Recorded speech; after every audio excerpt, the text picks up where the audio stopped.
All right, happy April Fool's Day, I guess, because April Fool's 2017, when you can the day when you can safely say John Cena is the greatest of all time and get a good laugh of it, because to me he's not.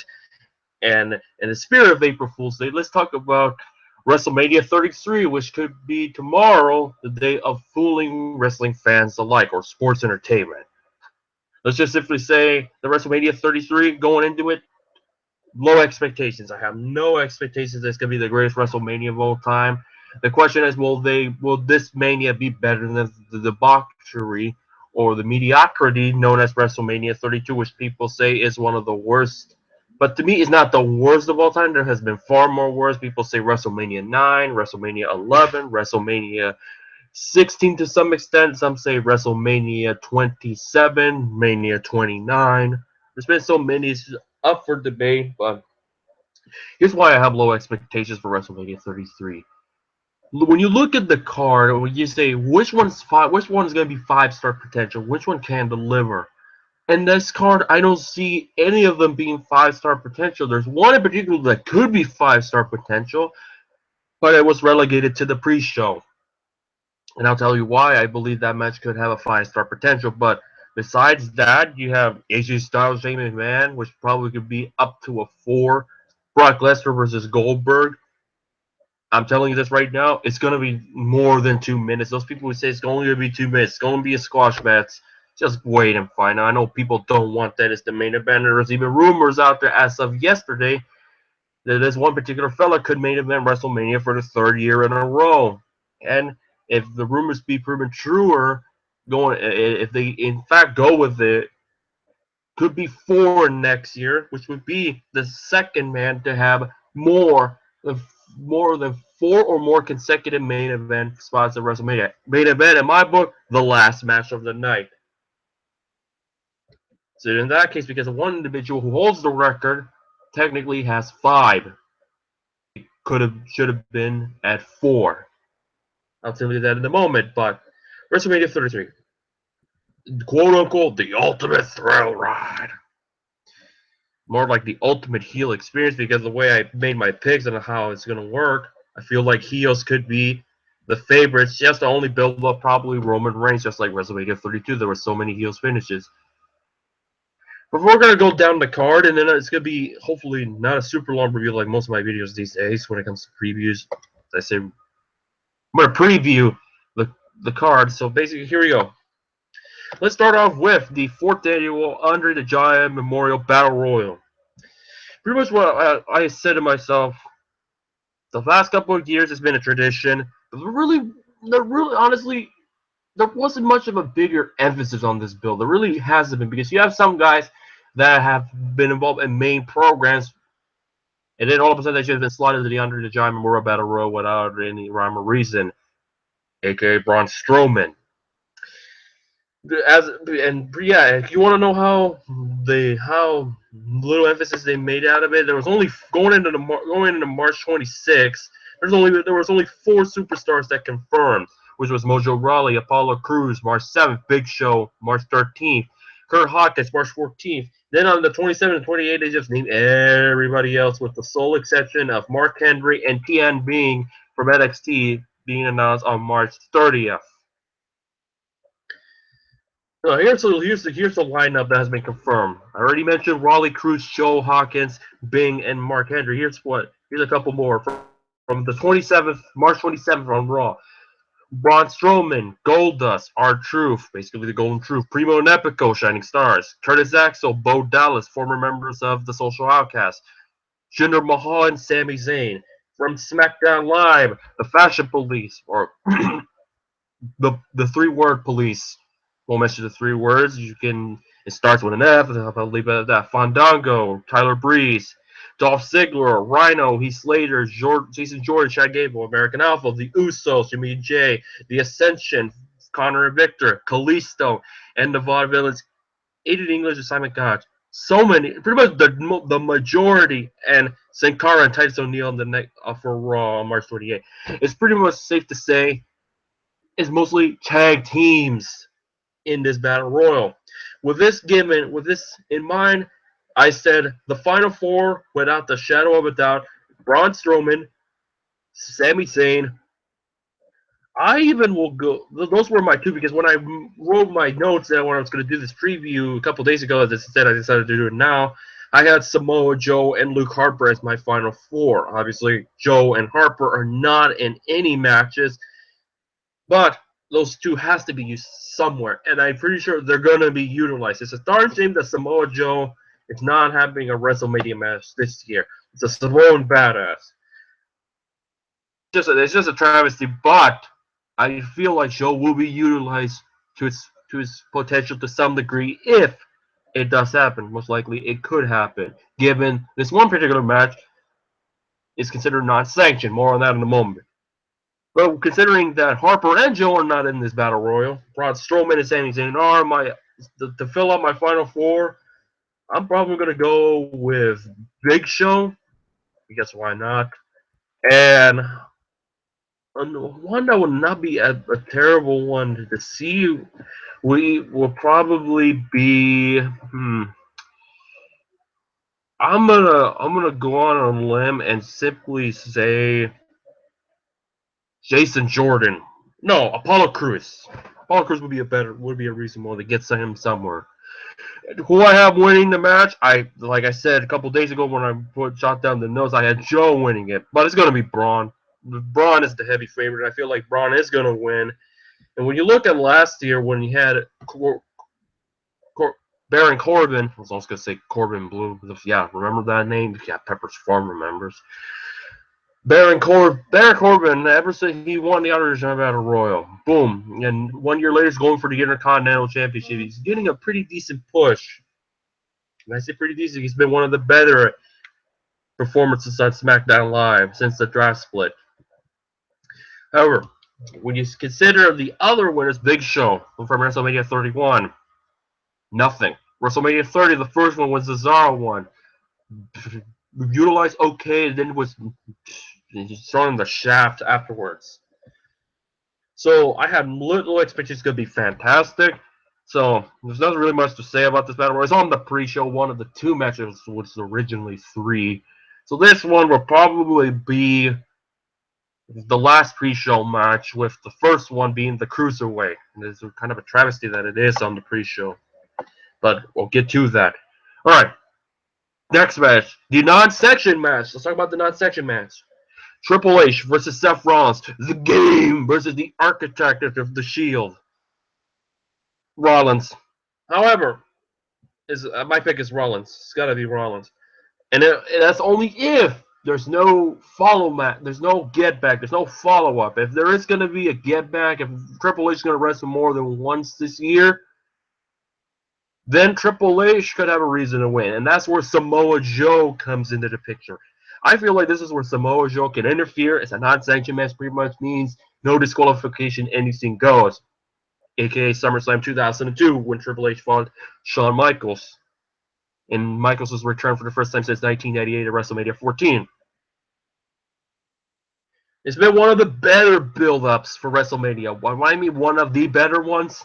Because to show you that the builds for most of the matches has been subpar, disappointing, left a lot on the table. They could have done a lot of things better to make it strong. Same Triple H and Rollins is one of the stronger ones. It's not the strongest one. It's one that has been stronger in terms of continuity and properly structured. But this one, it kind of goes back 2 years, because when you look at the story, it's pretty much been built that Triple H views Seth Rollins as the future. Obviously, Rollins was the first NXT champion, and he got that memorable cash in at WrestleMania 31. One of the only things that I watched about WrestleMania 31, but that's besides the point. The whole thing I liked about WrestleMania 31 is, if you want to put it that way.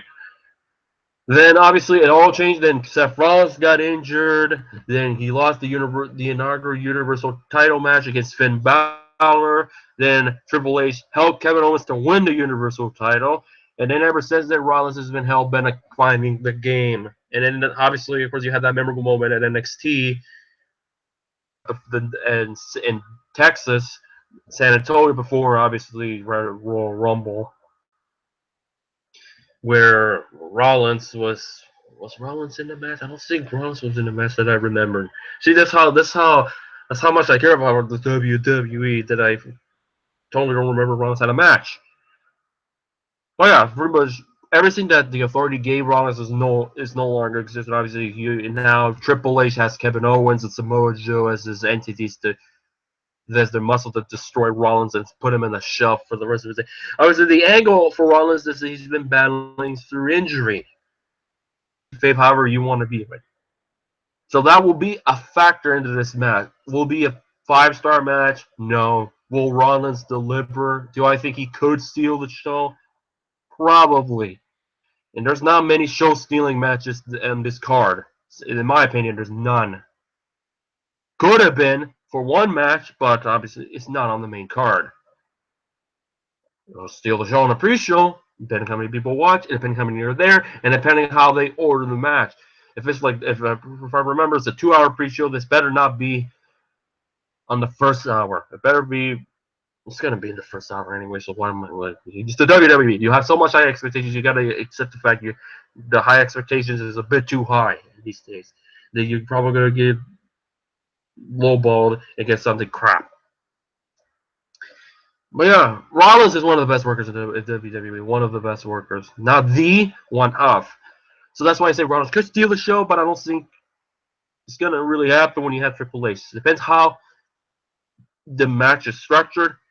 I say if there's no, if this is a one and done, Rollins has to win. If this is a series, then Triple H could have a reason for winning, and I would not mind him. I would not mind him one bit.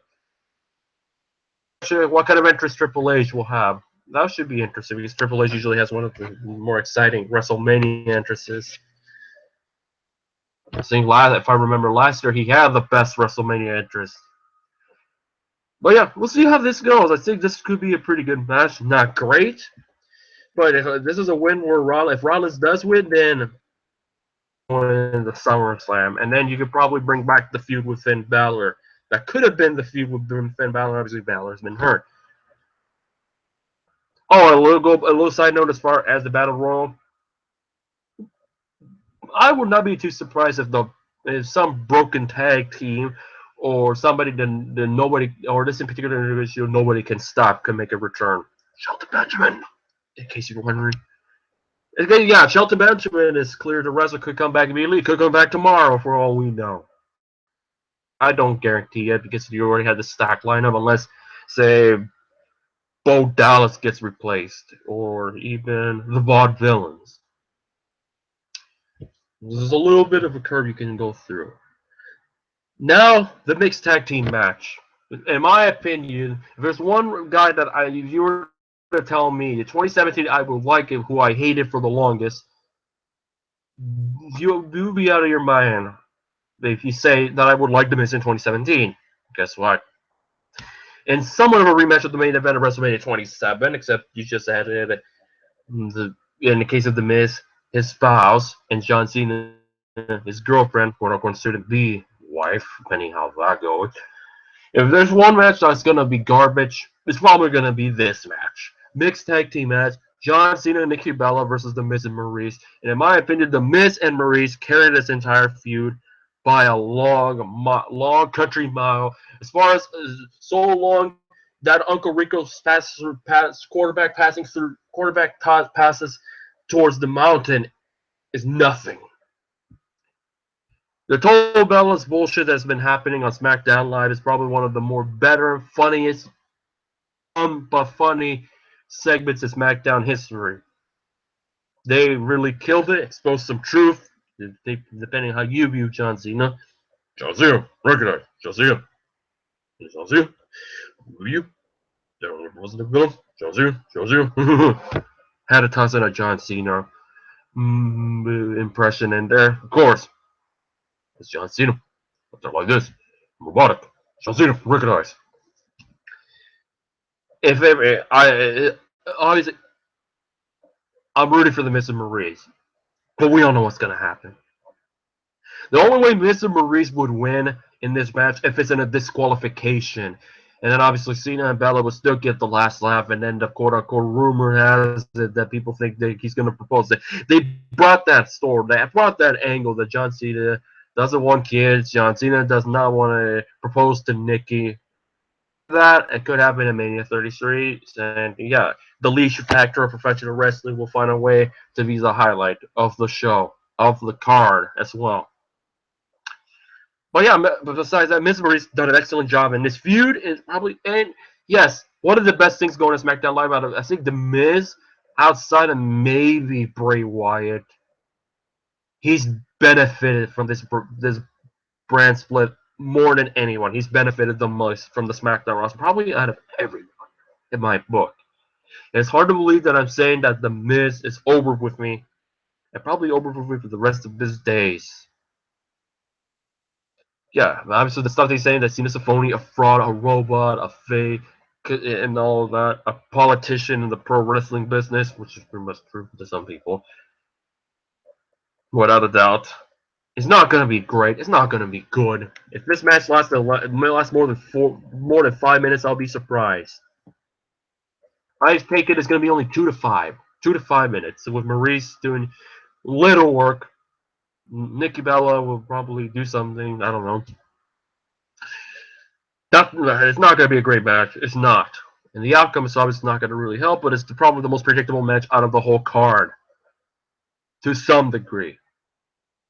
And now the one match that I feel like it took me a while to really think about it, and it took some conviction from some heart persuasion from from the tweets that I read to get in to understand the fact that it's not going to be a terrible match. It could be the best match of the main card, and that is Shane McMahon versus AJ Styles, the phenomenal one, going 1-on-1 with Shane O'Mac.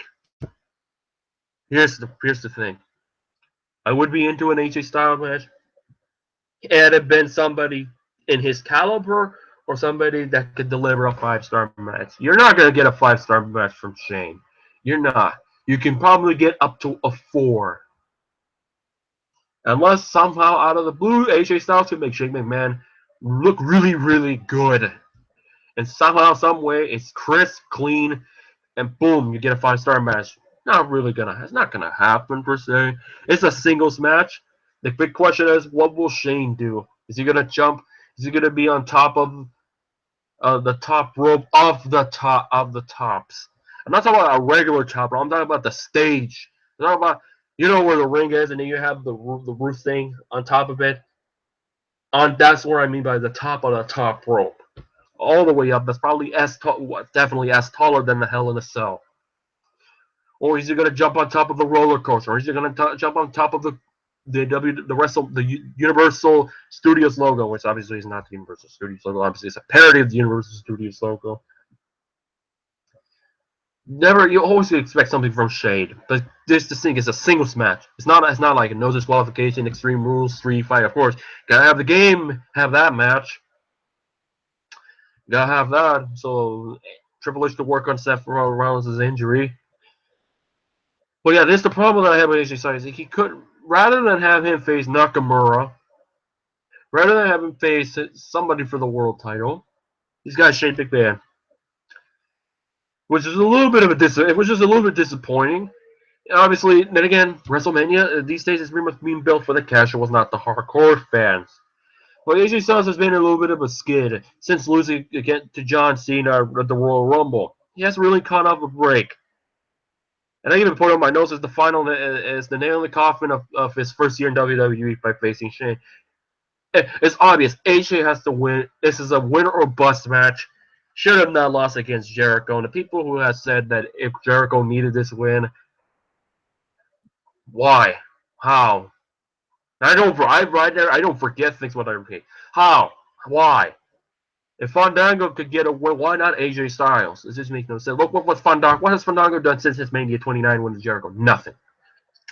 Really nothing other than by alpha males and men view him as something else that I will not say on air, but it's pretty obvious. Mostly Tyler Breeze, but both of them get the same treatment. But yeah, again, we're not going to see AJ Styles show his best in-ring ability on the quote-unquote biggest stage, even though Styles has wrestled in the biggest stage, Wrestle Kingdom 4, which is in Japan. It is the big stage. And Starrcade in WCW, World Championship Wrestling, that was the big stage, the Starrcade. So when it comes to that, so Sting has wrestled on the big stage. So people say that when Sting had his only WrestleMania match at 31, that he finally made the big stage. No, they're big stage in different promotions. But yeah, we'll have to wait another year for AJ Styles to get the match the fans would love and crave for. I think that could be the show stealing match. It could be probably the best match of the card. There's one match that is probably not going to be the best of the card, and there's rumor has it that's on Friday. This could be the main event of WrestleMania 33. And I mentioned for this guy, this will be the third year in a row. The record is 5. Here, before we alluded to, here are the guys that have main evented. That was the last match of WrestleMania in consecutive years. Hulk Hogan, WrestleMania 1 through 3. Macho Man, WrestleMania 4 and 5. Hulk Hogan again, WrestleMania 5 through 8. Even though basically 5 through 9, which makes it 5. That is the record. If you don't consider Hogan versus Yokozuna as a match, pretty much it is a match, but it wasn't really a match based on the length. Bret Hart, WrestleMania 9 and 10. Technically, it does not count in the book because Hogan and Yokozuna was the last match. So basically, Hogan had 5 straight years of the main event. That is a record. Even if you don't count WrestleMania, it's still a record at 4. Then you have Stone Cold Steve Austin, Mania 14 and 15. The Rock, 3 years in a row, 15 through 17. Triple H, 3 years in a row as well, Mania 20 to 22. John Cena, regular. John Cena. I'm not putting Missouri. WrestleMania 22 and 23. John Cena again. WrestleMania 27 through 29, 3 years in a row. The Rock, Mania 28 and 29. And Roman Reigns, Mania 31 and 32. Maybe 33. And likely, if it holds up, we'll see what happens. Anything can happen within the year. 4 years in a row. Nobody has main evented or close out the WrestleMania with 4 or more main events other than Hulk Hogan at 5 through 9. Yeah. And there's been rumors that Undertaker versus Roman Reigns may be the last match.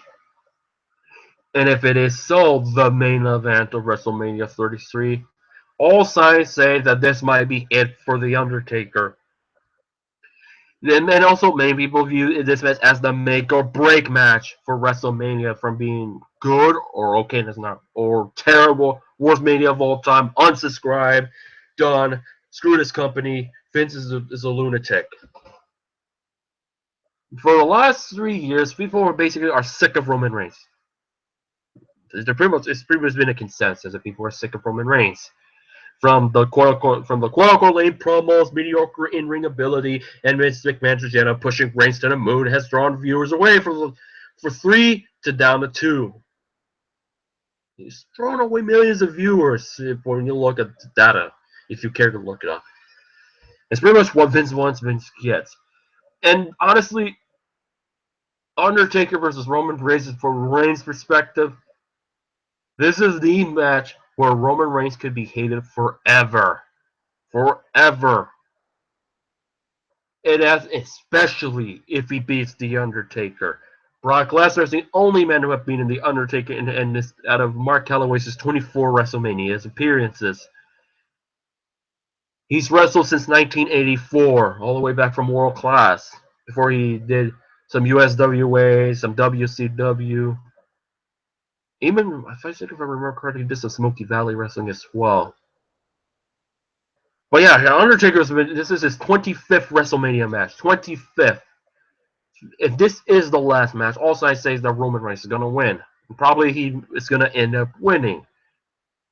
I personally prefer The Undertaker to win. But here's the thing. He's got to turn heel. Roman Reigns got to turn heel. He's got to turn heel. Otherwise, Roman Reigns will be the biggest fail of a babyface, with the outside of John Cena, to some extent, for many fans points, is Lex Luger or even Diesel.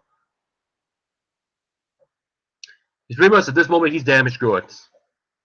He's damaged goods. If Roman Reigns wins in a heelish way and turns heel as well, ball, he's gonna be hated for life. He's gonna be hated for many years to come. If people don't pelt the breeze, and it's not that I am encouraging it, if they don't throw stuff, I'll be a little bit disappointed to some degree, because I feel like with Roman Reigns, you want to throw the Bray at him at WrestleMania 33 for beating The Undertaker.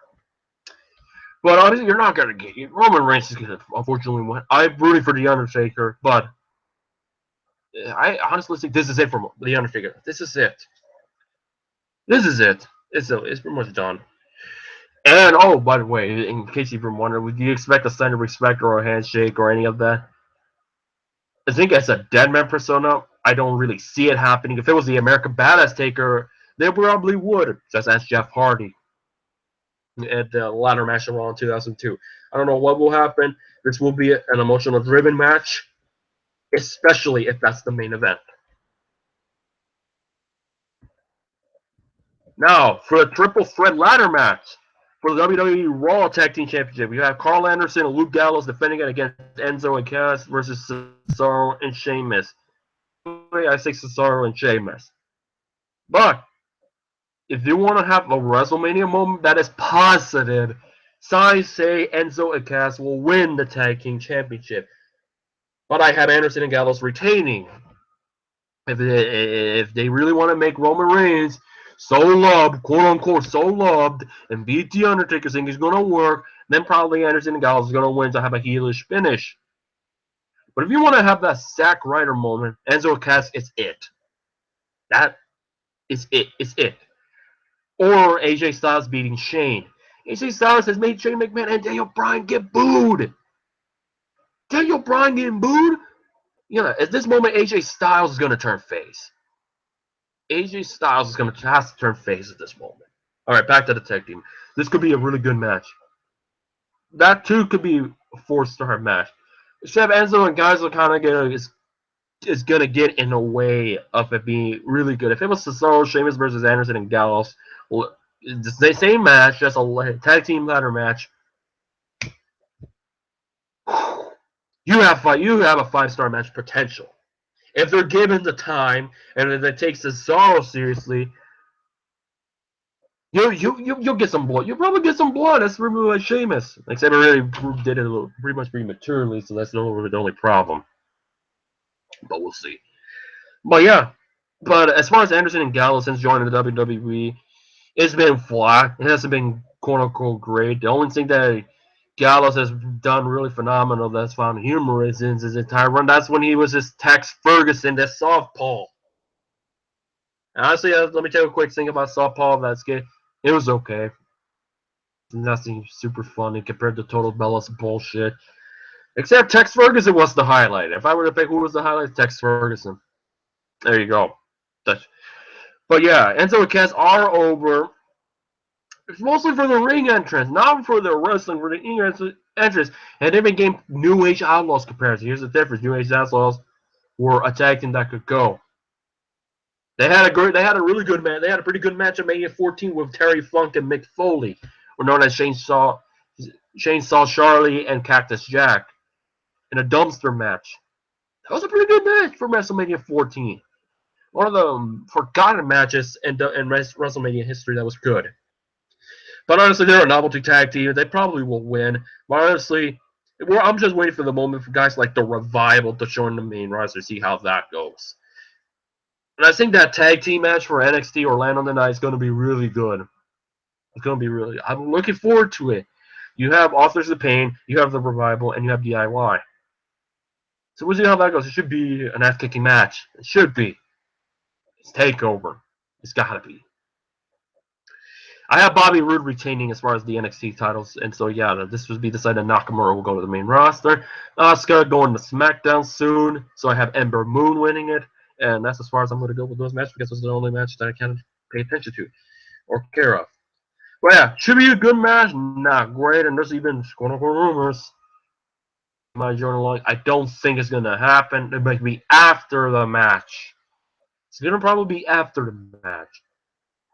Because obviously, if this kicks off the match likewise, like the last couple of WrestleMania's ladder match has kicked off in history, yes, proven ladder match do kick off matches like when Money in the Bank was around. A couple of times it has kicked off the card, so I see that as being the kickoff match of the main show, the ladder match.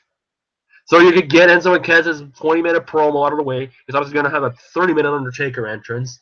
John Cena wobbling all over the place, and obviously gonna have the New Day hosting WrestleMania. Ugh. And probably the only way we'll see Hulk Hogan come back, so you can kiss up and all that stuff.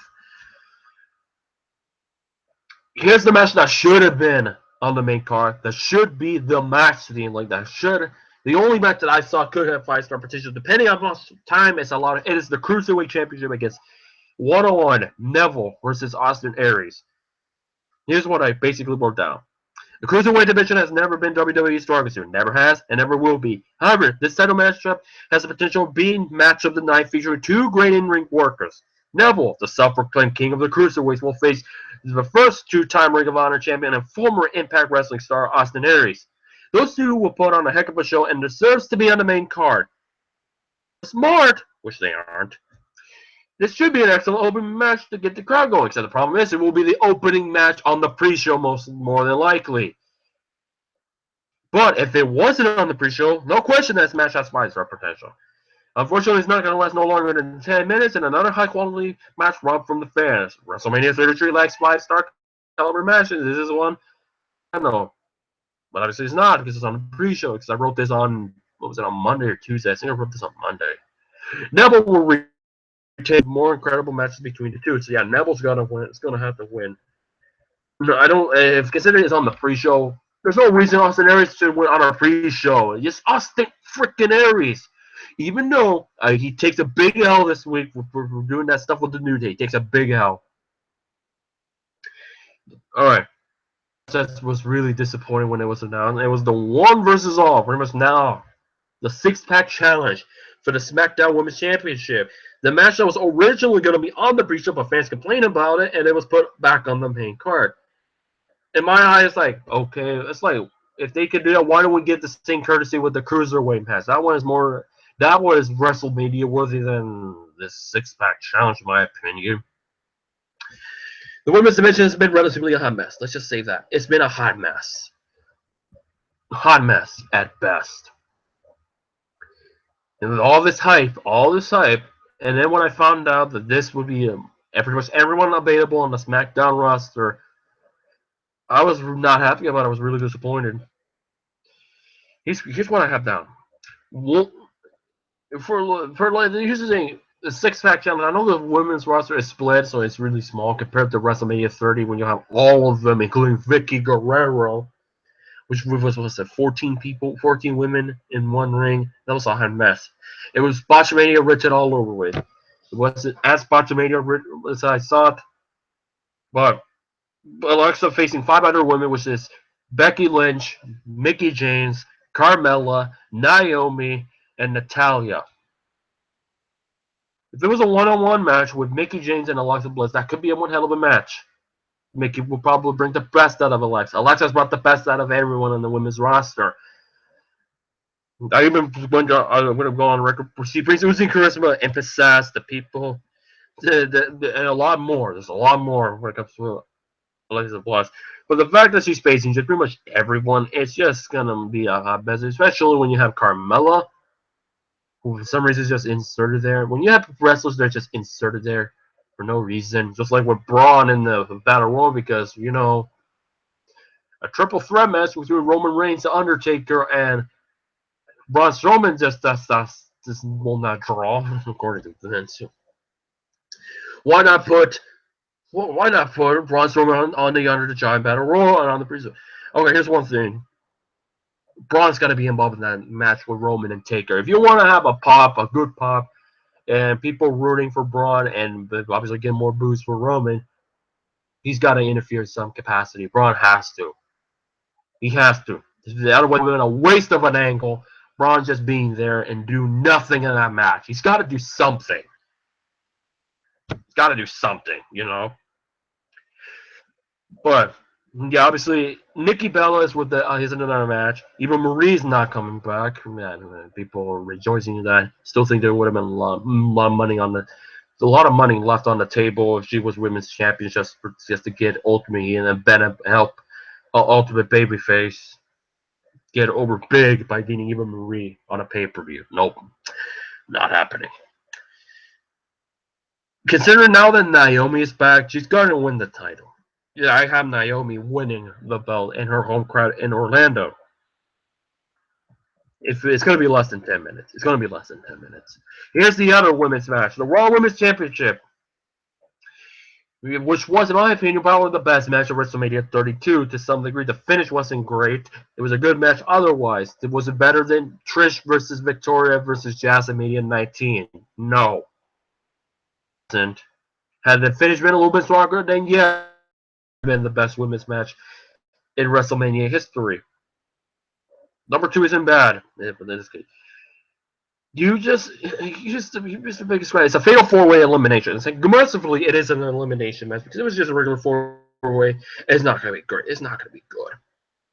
Okay match. You have Bayley defending the title against Sasha Banks, Charlotte Flair, and Nia Jax.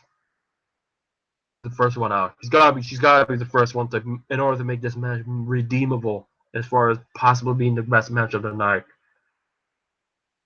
It's just she's not the best in ring worker. Nia Jax isn't. It's just she's not. Bayley earned the title way too soon.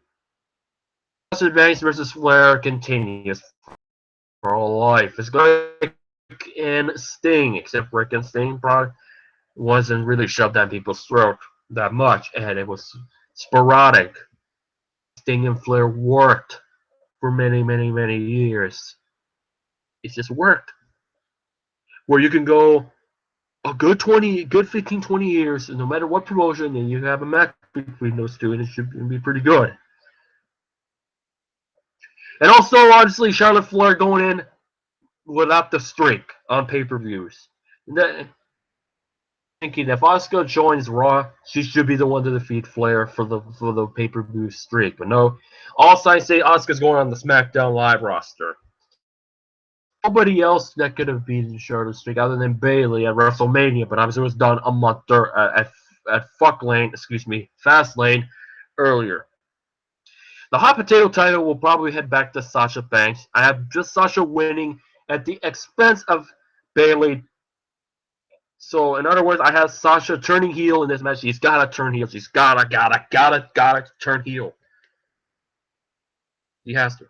I can't control, but logic says heel turn imminent. Hopefully it does happen. It's not going to be a classic. It's just not. It just won't be. Neither will this following matchup, and it's the Intercontinental Championship. Dean Ambrose will go one-on-one against Baron Corbin. In my opinion, Baron Corbin is one of the guys that's benefited from being on SmackDown Live. He's been on a bit of on a roll. Obviously, Cena had to get in the way of Corbin's momentum. But obviously, you look, Corbin's on the title shot, and he's the fan. And I have Corbin winning it, no exceptions. Dean Ambrose, as an Intercontinental Champion, has been a flop. Ambrose has not been that great as of late. He's not been. Out of all the 3 former Trio members, is miles ahead. No matter how bad the booking was when he was the world champion, I'm talking about Rollins. Ambrose, the fact that this is holding the Intercontinental Championship has been forgettable. This is the Intercontinental Championship where legends were made at WrestleMania. Shawn, Razor, Steamboat, Savage. You even have other guys who held Intercontinental Championship that became something. You have the Canadian Crippler as well. You have the Canadian Crippler. Who else? Who else really benefited from that IC Championship? Those are the name. Mostly Steamboat, Savage, Ultimate Warrior, Rick Rude. The Intercontinental Championship used to be the workhorse belt. It could be considered as prestigious as the World Championship, or known as the WWF Championship at the time, WWF Heavyweight Championship. It's not going to be a good one. It's not going to be the best match in the world. It could be a good match. Corbin has been the man of this feud. He's carried the feud. And I say Corbin, if built properly, this could be a great start of him possibly getting the main event heel status, which I think Corbin can deliver. He's come a long way. He's benefited from this the Martin John Memorial Battle Royal. He's been the best one out of the 3 previous winners by a long mile. This title match, him winning will be a benefit.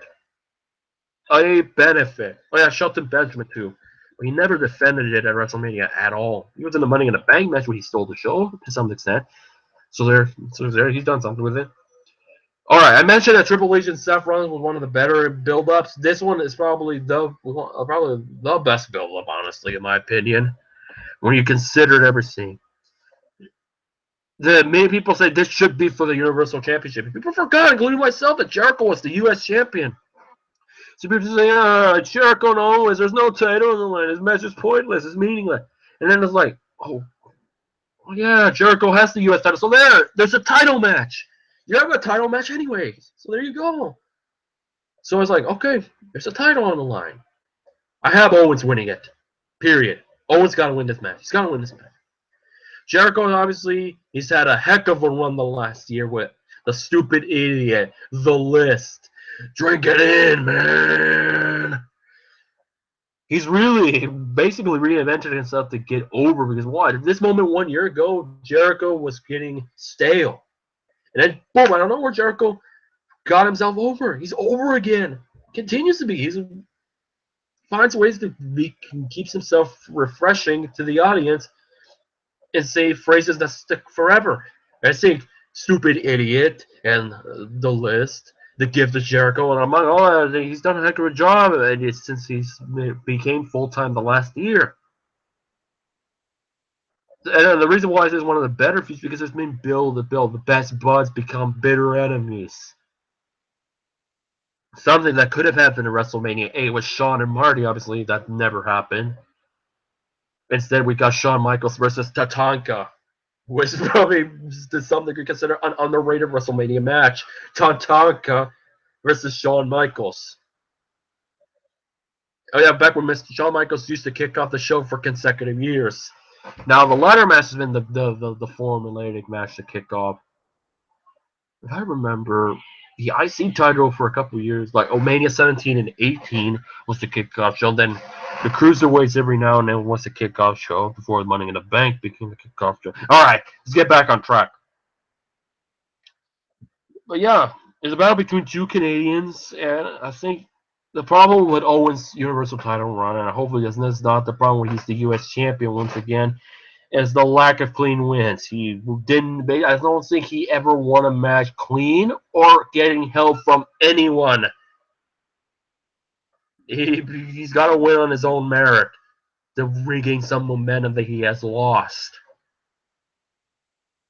But wins, I think he could. But if they're not, but I feel like Samoa Joe could factor into this. I would not be surprised. But this one compared to Triple H and Rollins, gonna happen. All right, the WWE Championship: Bray Wyatt versus Randy Orton. Will feature one of the, if outside of Total Bellas bullshit, probably the best segment in the world of WrestleMania is when Bray Wyatt's house got burned down by Randy Orton in an all-time classic, and I pretty much consider an instant classic moment where Randy Orton poses in front of a fire. Randy Orton. Here's the thing: the difference between Randy Orton and John Cena. Randy Orton can find ways to be entertaining and when motivated. When he's motivated, and it should tell you when he's motivated, he'll bring the best out of somebody. When he's not motivated, you're not gonna get the best match. He's motivated to win. He needs to win this match. His WrestleMania record has been heinous. Vomit. WrestleMania 30, he lost to John Cena. WrestleMania 31, he lost to The Undertaker. WrestleMania 32, he got embarrassed by John Cena and The Rock. He somehow enters as the champion. The championship that has been held by legends like The Rock, Stone Cold. I should say Stone Cold, but yeah. Rock, Austin, Hogan, Hart, Michaels, Flair, to name a few. The list goes on. Randy Savage, Undertaker, and so many people. The Game even has held this prestigious championship belt. And in the fact he's entering in WrestleMania with the championship, he's got to retain to get that elusive WrestleMania. We're at the point that his third WrestleMania match is considered an elusive one. WrestleMania match, an elusive one. He's got to win this match. This is why I see Luke Harper getting in the way. The only way Bray Wyatt loses the championship is if Luke Harper costs Wyatt the championship. So I see Luke Harper getting involved in this match. He's got to do something. He's got to do something there. Harper not being a WrestleMania match. Hell, if Zack Ryder could interfere in the main event of WrestleMania 24, yes, Zack Ryder was involved in the main event somehow. Then why not Luke Harper? Better in-ring workers. For a big man, he's one of the best in-ring workers as a big man. That could draw some money. A lot, some money. So you got Luke Chance during an AJ Styles match. You got a Luke Chance happening. I don't know if it was AJ Styles. It's been a while. Well, maybe, who knows? Sister Abigail may debut. We'll never know. But this could be an entertaining match. It should be a fun one. Star potential, but I think, again, it's not. That's a screen 5-star. We'll see what happens. Randy Orton, WrestleMania, RKO. It's gonna be a good one. But Wyatt is my pick to win. And now the last match that people love to hate: Goldberg versus Brock Lesnar for the Universal Championship. This is what's been bothering me about this match. People say the Undertaker's entrance is going to be longer than Brock versus Goldberg. Sorry, entrance is going to be longer than Brock versus Goldberg.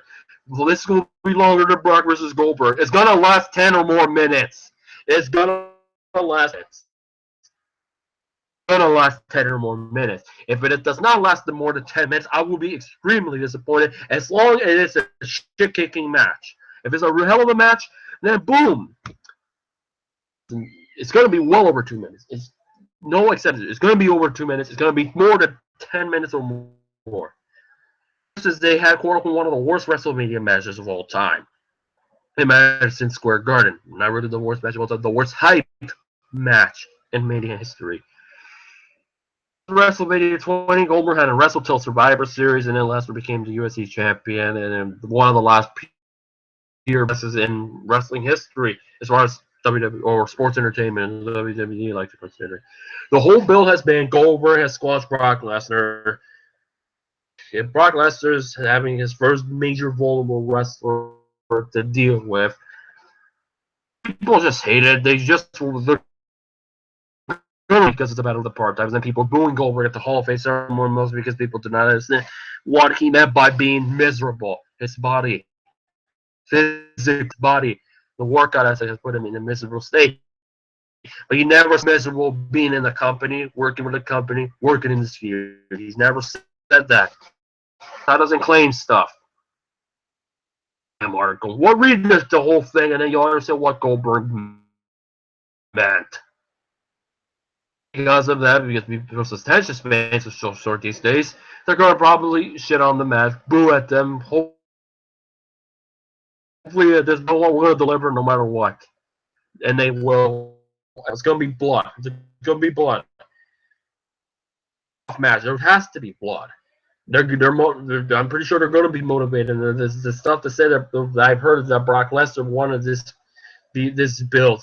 He wanted to look vulnerable, look weak in terms of not beating Goldberg at the Royal Rumble West Survivor Series in less than 2 minutes.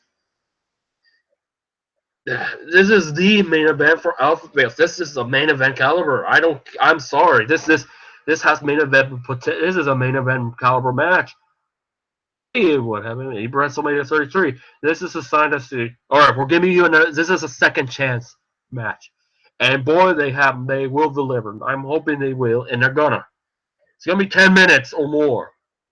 There's gotta be 10 minutes or more. There's gonna be blood. And this one, if things go well, this will surprise me to be a 5-star match. For physicality, the brawl, and the fight. It's not gonna be a pure wrestling match. It's gonna be It's gonna be a fight. I really hope that is the main event. But obviously, with rumors that this could be Taker's last match, or they're putting this as the main event to thank Taker. And there's even a quote-unquote rumor that good old JR made. I'm not sure how much it's updated since yesterday. This could be JR. JR will call a match. I feel like it will be Taker versus Reigns. Some say Goldberg versus Lesnar. Either way, Jim Ross plus because Mauro Ronaldo is not going to be on WrestleMania. So having him, even if it's for one match, plus on the commentary. Obviously, you're going to have Corey Graves have his moments. Seeing out of all the commentators, this could be Corey Graves' WrestleMania. Just like with Bobby Heenan in the 92 Royal Rumble. This could be Corey Graves' WrestleMania as far as the commentary is concerned. Let's hope so. The commentary is going to be no Morrow. Hope he bounces back from it. Of course, we better hope he bounces back and come back soon. Hopefully. Ben, I know a lot of people don't like Morrow, but he's one of the better commentators. He's probably the best commentator right now in WWE. I'm Regal, but he's no longer the commentator. Or Lord Steven Regal. What else do want to get for those WCW fans out there? Low points. Cena probably winning. Roman Reigns getting booed. In terms of winning, obviously Roman Reigns winning will be a low point. What else is there? Oh yeah, the New Day hosting. The fact that the Cruiserweight match is on the pre-show in favor of the no good lip syncing as Bum Florida. Yeah. WrestleMania scenes are. The only good song that I've seen in this bill is Triple H using Metallica for that Rollins Triple H promo. Metallica, if you're gonna put Metallica on there, why not put freaking Metallica on as a scene for the WrestleMania? The last good Mania theme, you have to go all the way back to WrestleMania 25, 26, whatever, 27, garbage, 28, mediocre to the point of overdone and garbage at this rate. 29, other than is in New York, not high. 30, okay. 31, okay. 32, overplayed up the ass. Not good. And did I already mention the New Day? Yeah, the New Day will ruin it. And then if they shit on Goldberg versus Lesnar, and then because of that, it's gonna be like WrestleMania 20 again. They don't give a shit. Mania. This Mania, I have I don't have high expectations except for the Universal Championship. Low expectational WrestleMania. The Bills hasn't been necessarily great, but I think will it be better than 32? It has to be better than 32. It has to be better than 31. WrestleMania in my book is WrestleMania 30. The last good Mania. 31, I despise WrestleMania 31. WrestleMania 32 wasn't good. 33 probably won't be good. So for those see Takeover Florida, will probably be the best match of the best event of the weekend once again. For me as a NASCAR fan, I'm gonna watch the Lawrenceville race. Hopefully it ends on a convenient time because I have a lot of stuff to do with the Lawrenceville stuff. Because I have to write something as an independent writer. I have to write the piece. Then with WrestleMania being 800 hours longer than the Coke 600. It's probably going to take me a long time to get that NASCAR article done, but that's just a little story about my personal life. But yeah, that is WrestleMania. That's my preview of WrestleMania 33. And if anybody bothers to watch, what are your thoughts about Taker Reigns? If you hate the New Day, say it. And here's the thing. Will I do a review? Probably not. You never know. I say one thing, then it may not happen. And when I say I'm not gonna do one thing, I probably end up doing it. It's not. Don't expect it to be right away. Don't expect it to be right away. It probably will be as early as Monday morning. I don't know. But yeah, this has been WrestleMania 33 review. Hopefully it's good. It better be good. But I don't have expectations it's going to be great or good. So we'll take for what it's worth. But it's not going to be good. But hey, there's always NASCARs for me to enjoy. As a matter of fact, we're doing that right now, watching the truck race in Martinsville. But yeah, WrestleMania 33, the show of low expectations, the ultimate heel experience, and that's about it.